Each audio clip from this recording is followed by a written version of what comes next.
Seth Rogan just isn't that funny. All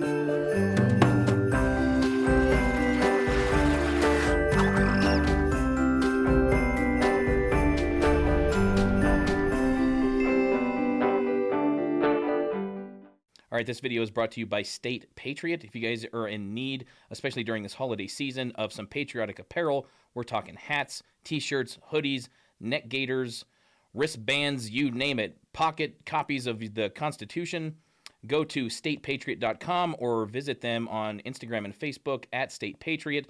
Like this awesome hat that I'm wearing with the Freedom Patch. The patch is removable. You can replace it with a Second Amendment patch, an American flag, thin blue line, whatever patch you decide to put on that day. You can have a different hat for every day of the week. Go visit State Patriot at statepatriot.com.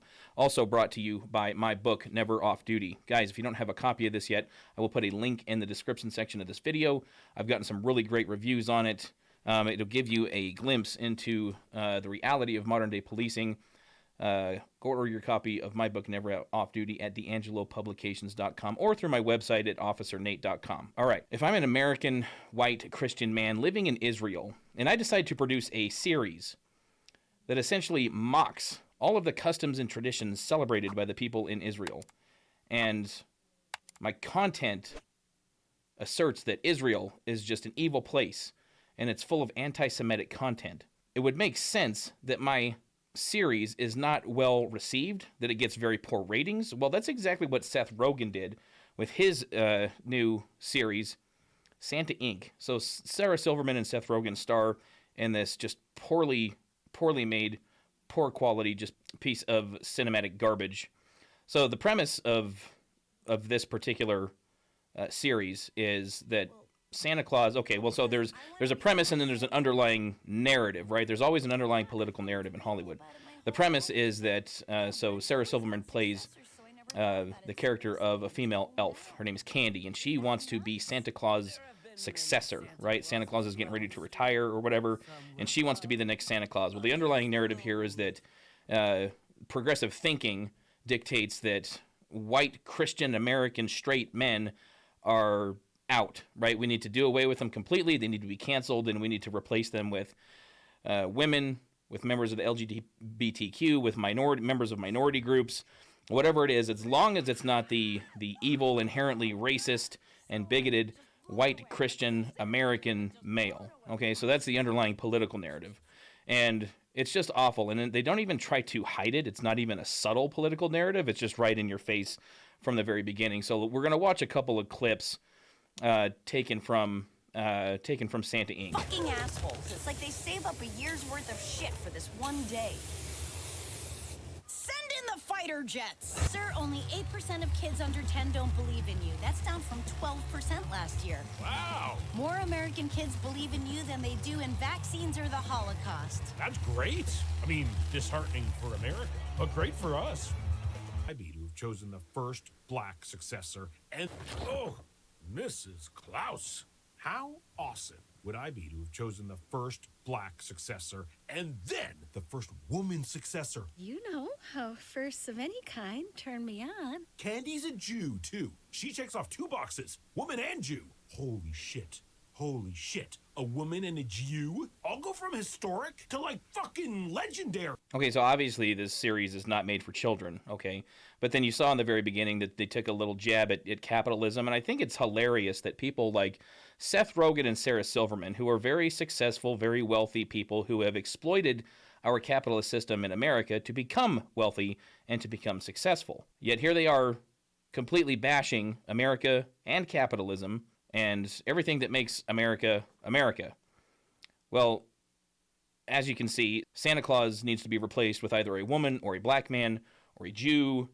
Right? Santa Claus is primarily a Christian custom, right? Because we all know the story of Saint Nick, the patron saint of children, okay? And America is not the only country that celebrates Christmas with the Santa Claus element, all right, with the figure of Santa Claus. Because America is not the only country with Christianity. So you saw in those 3 clips that so this series takes a jab at America, it takes a jab at capitalism, it takes a jab at how uneducated Americans are, especially young Americans. And then also, checking off all the boxes of intersectionality for the person who would qualify to be the next Santa Claus, right? Jewish, woman, minority group, LGBTQ, okay, all of those things. And I'll be honest, I only watched the first episode because I couldn't stomach another second of it. But the message is loud and clear with the content in this series, right? America's evil, America's oppressive, America's systemically racist, and that straight white American Christian men are bigoted, homophobic, and racist, and they need to be done away with and replaced with something much more progressive, much more tolerant, right? I love how the left loves to use that word, is the party of tolerance and inclusivity, when they clearly can't tolerate people who think slightly differently or believe slightly differently than they do. According to them, people like that are dangerous and need to be canceled out of existence. I just can't fathom going to another country, becoming a citizen of that country, and then telling other citizens of that country that the way they celebrate and worship and believe is wrong and evil and oppressive when it's not. And then when they give me a funny look and tell me I'm stupid and give me poor reviews on a shitty series that I created, I blame it on white supremacy and oppression and racism. Well, so as you can imagine, the ratings for this particular series are pretty miserable. 4% on Rotten Tomatoes for an average audience score. Now, it says that there weren't enough ratings to calculate an average tomato meter score on Rotten Tomatoes. Of course, I think they're just holding off on that. I think there's plenty of data to be able to calculate that score. They just don't want to, because they don't want people to realize just how shitty this series is. All right. So what does Seth Rogan do? He takes to Twitter and blames the poor ratings on white supremacists. Okay. So his tweet reads, "We really pissed off tens of thousands of white supremacists with our new show, Santa Inc., which is now available on HBO Max. Please read the responses to this tweet for confirmation." Okay, so according to Seth Rogan, anybody who disagrees with him or believes that his new series is total garbage must be a white supremacist, all right? It must be because of white supremacy.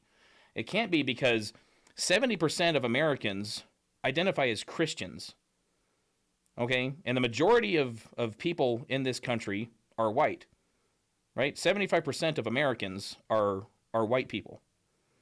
All right, 75% of Americans are white people. 70% of all Americans identify as Christian. And the majority of those people, I imagine, probably celebrate Christmas and probably include the idea or the concept of Santa Claus in those celebrations, right? It's just a traditional American custom. So if you make a series mocking and ridiculing those people for their beliefs, why would you believe that you are going to get anything other than an extremely poor rating? But no, it must be because of white supremacy, right? That's the only logical explanation. It's just because, people are racist, they're intolerant, they're bigoted, they're homophobic, and that's why Seth Rogen's series is failing so badly. Seth Rogen's never been funny. I've never seen Seth Rogen in any role where I have laughed hysterically, or I've even laughed a little bit. I maybe have giggled a time or two at some of his tomfoolery in his films, but I mean Seth Rogen's biggest, I guess, comedic tool in his arsenal is just vulgarity, obscenities, and crass humor. Okay, he's not clever, he's not witty. Basically, what Seth Rogen relies on for his comedic value is the shock factor in saying things that are really dirty, pornographic, vulgar, and obscene. Okay, that's his only tool in his arsenal. Other than that, he's not funny at all. So why is it important to point stuff like this out, especially when it comes to the concept of capitalism and changing capitalism? Okay, like I said, Seth Rogen, the whole reason he's successful is because of the capitalist system implemented in America. If it weren't for that, Seth Rogen would he'd probably still be in Canada, right? And he would be just like any of the rest of us. Seth Rogen's figured out a way to be successful in America despite being not funny.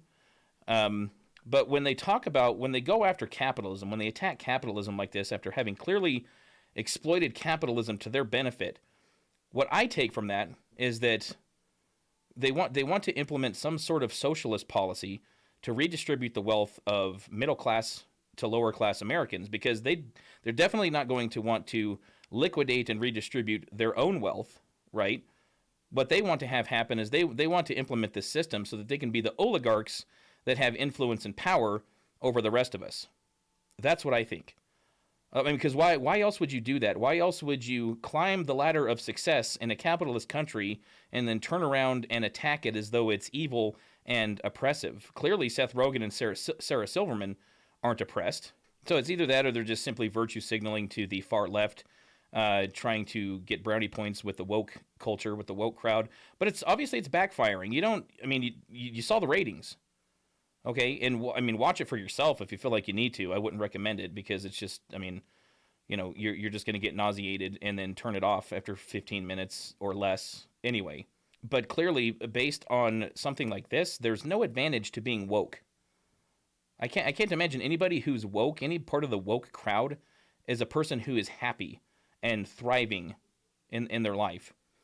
But, people like Seth Rogan who kowtow to the woke crowd, just a desperate attempt to not get canceled, right? You can't make a movie about Christmas these days, probably without the woke crowd being outraged at the thought of, Christianity being in the forefront during the Christmas season. And Santa Claus, who is a white man, also being sort of the icon of Christmas, right? How dare we? We can't have that anymore. We have to replace those things just like we have with everything else, just with all the statues and the memorials and the monuments and everything that is sort of symbolic of what makes America America. We have to do the exact same thing with Christmas.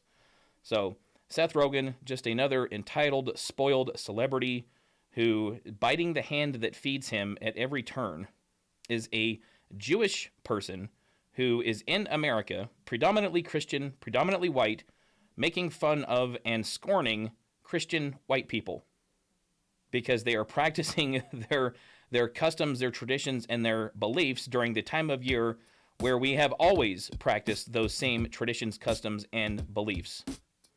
So let me know what you guys think in the comments. If you have seen all or any of this series, let me know. Leave a comment in the comment section. Don't forget to subscribe to the channel. Like the video, share the video, comment below, hit the notification bell so you can receive notifications. Follow me on Instagram, Facebook, Twitter, TikTok. See y'all next time.